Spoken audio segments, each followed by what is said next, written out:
I find it really weird how depression works and how depression and anxiety work and how they go together. And good afternoon, guys. Cody here. I'm just on my way back to work right now. Really easy day for me. I'm basically just deep cleaning the gym and deep cleaning a couple things. And I like to clean. So it's weird how that works.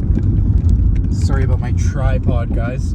My whole life I've always been into cleaning. It's weird, but I think it's because my father was such a slob.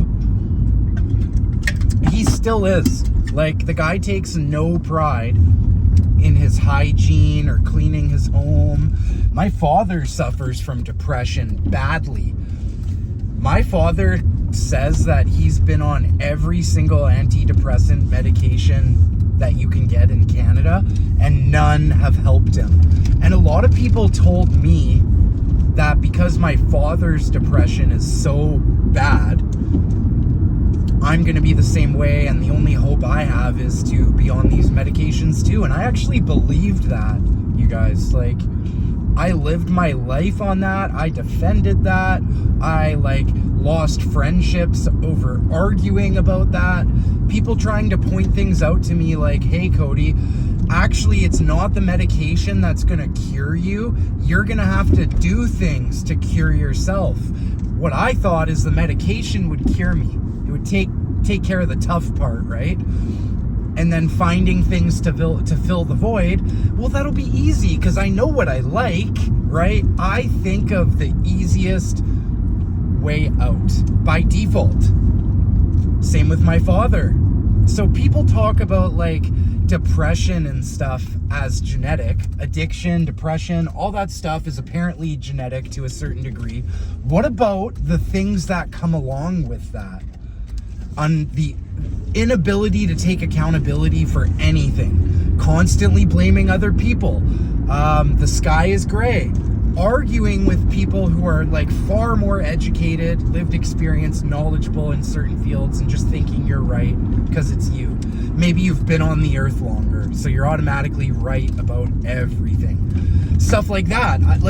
I think that stuff could be genetic too, maybe. Because my whole life I've seen my dad be the biggest bullshitter ever. And I've taken on a lot of those shitty traits and habits. And it's a never-ending journey to try to solve. And I'm not saying, oh, poor me, my dad was so bad. No, my dad was awesome till he got into the drugs. My dad's off the drugs now, but he's still on all the medication. And he is like a professional victim. It's always, he's hard done by. You know, you try to bring things up to have a discussion, and he just hoofs and haws and gaslights you, tries to make you feel bad for bringing things up that he doesn't want to talk about.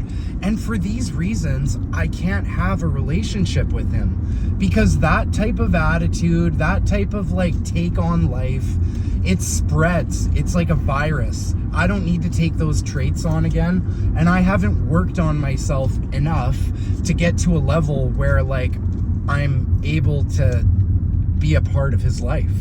Because it just, now it's kind of at a point where I'm just so glad I'm not like that. And I'm just so glad that I see my addiction and everything I went through that is far worse than he ever went through. Well, I was a younger age. It's I take pride in that stuff, and I'm happy it happened to me because it's made me who I am. And I have pretty thick skin, and I consider myself a strong person to a certain degree. And that's not from because of who I hang out with or what I do or what I represent. It's because what I've lived through. It's my experience. Experience trumps everything. You can't tell me that you know more about my lived experience because you went to school for it. Are you kidding me? That's the biggest gaslighting thing society has ever fed us. Anyway, enough with the rants, enough with the negativity. What I wanted to talk about today is a couple things, but I kind of just took you with me there. So Anyway, we'll turn it around. So tonight I'm making my first appearance at the youth center where the teenagers are that are homeless. A lot of them are homeless. They live on couches, not of family members. I'd argue maybe not even of friends. I would say people who probably don't even want them there, to be honest with you. And a lot of people are like, oh, that's too much. Like, they're wanted. No, they're not. And if you think they're wanted where they're staying on a couch, like deep down, the people actually want them there, maybe like 2% of the time. That's very rare. We outstay our welcome very fast. And I don't care who you are or how much you have, how many people you've helped.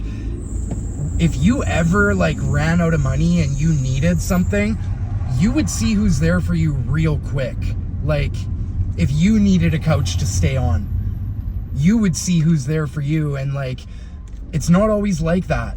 And you can't expect just because you've helped certain people and done certain things that those people or other people are just going to be there for you by default, because usually that's not the case.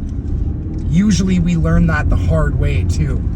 So you need to figure out your own skills, you need to figure out your own coping mechanisms, and you need to not look for other people to tell you how to cope and how to live your life. You need to figure this stuff out for yourself. There's no easy way to do it either. There's no one who can just show you a path. No matter what path you're shown, you have to carve your own way. You're still gonna have a machete and you're still gonna have to bushwhack. It doesn't matter what you're shown, who you are, or where you at. Otherwise, you're gonna be a weakling. And life happens. Life happens to all of us. You need to be prepared for when that rug gets ripped from underneath you. Especially if it's happened to you before, you might have this fear of like the rug being ripped from underneath you again.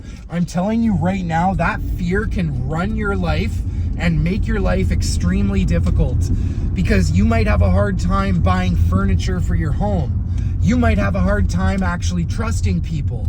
You might have a hard time doing anything because of that experience, but you have to understand that it's like, that doesn't make you a victim, and that doesn't make you more likely to have it happen again. You can only prepare for things to a certain extent.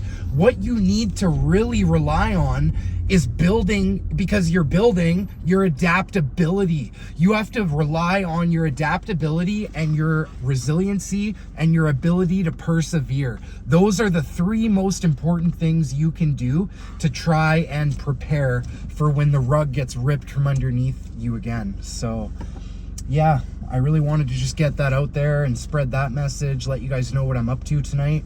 And hopefully I'll have a little bit of video footage to put on here while I'm at the youth center. So I hope everyone has a great rest of their day. Food for thought.